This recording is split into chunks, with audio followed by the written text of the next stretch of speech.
El desgaste que ha tenido Honduras durante todos estos años en que la criminalidad avanzó a pasos agigantados, ganando espacios considerables para los delincuentes y sin que el Estado tuviera la energía suficiente y la estrategia para contrarrestar este avance peligroso, produjo el fenómeno violento tipo terremoto que cambió todo el panorama social de Honduras, que antes estaba caracterizado por la tranquilidad. Las cifras que nos ha ofrecido o que nos ha impuesto la violencia profundizaron la crisis económica que nos ha tenido acorralados. No obstante que en estos últimos años el Estado dio muestras importantes de reacción y aunque los mecanismos de defensa han estado enturbiados por la complicidad de ciertos elementos policiales con las organizaciones delictivas, hoy podemos decir que el estamento de seguridad está respirando oxígeno y de la defensiva pasó a la ofensiva en una lucha sufrida frente a la extorsión, el sicariato y el crimen organizado en general. Si bien la situación de Honduras todavía es dramática, podemos decir que empezamos a respirar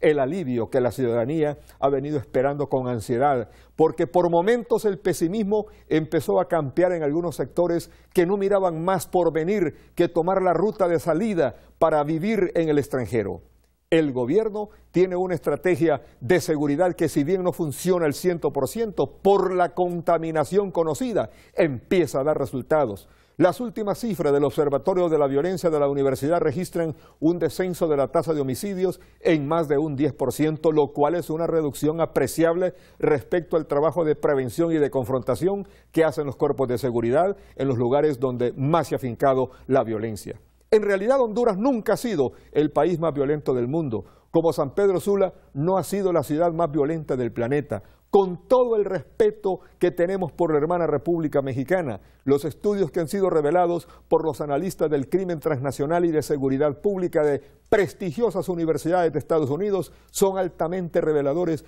que Ciudad Juárez de México es efectivamente la ciudad más violenta de todo el planeta y es una zona más caliente de lo normal donde el crimen organizado ha plantado cara declarando estado de guerra a las fuerzas del orden público y a las fuerzas militares mexicanas. El volumen de la droga que se mueve en esa zona próxima a la frontera de Estados Unidos, que es el gran mercado de consumo de las drogas, es incuantificable. De ahí que Ciudad Juárez, no obstante la movilización de los cuerpos policiales y militares mexicanos, sigue siendo el gran aposento de los diversos grupos narcotraficantes que acechan la frontera hasta vulnerarla para pasar la droga a Estados Unidos. Pero siendo Honduras un país pequeño y débil desde afuera, nos endilgan la calificación de ser el país más violento. Por supuesto que no podemos desconocer que tenemos índices peligrosos de violencia, pero como en el cuento del perro y las pulgas, por nuestra condición de debilidad, los países más fuertes y ciertos organismos de determinada tendencia nos dejan el papel del perro flaco y de paso nos tiran sus pulgas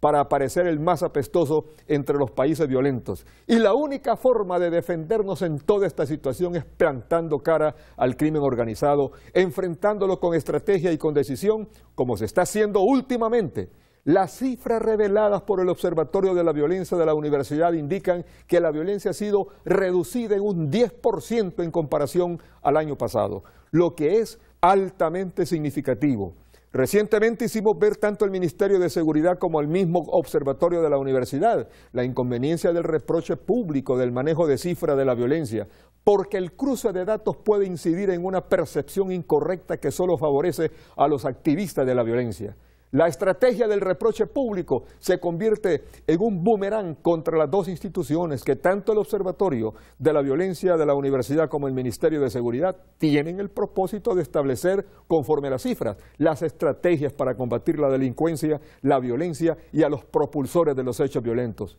En cambio, la conducta del reproche público solo contribuye a mantener a las cabezas de las instituciones en un estado ofuscado, confuso y a veces desconcertados, que es lo que buscan provocar en las autoridades los miembros del crimen organizado. Celebramos esta cifra que comprueba que por fin empezamos a ver luz en el tenebroso túnel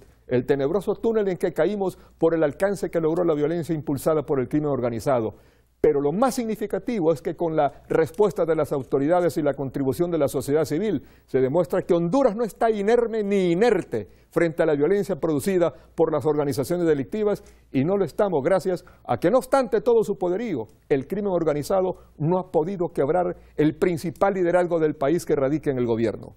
Así son las cosas y así se las hemos contado hoy miércoles 6 de agosto del 2014. Buenas noches.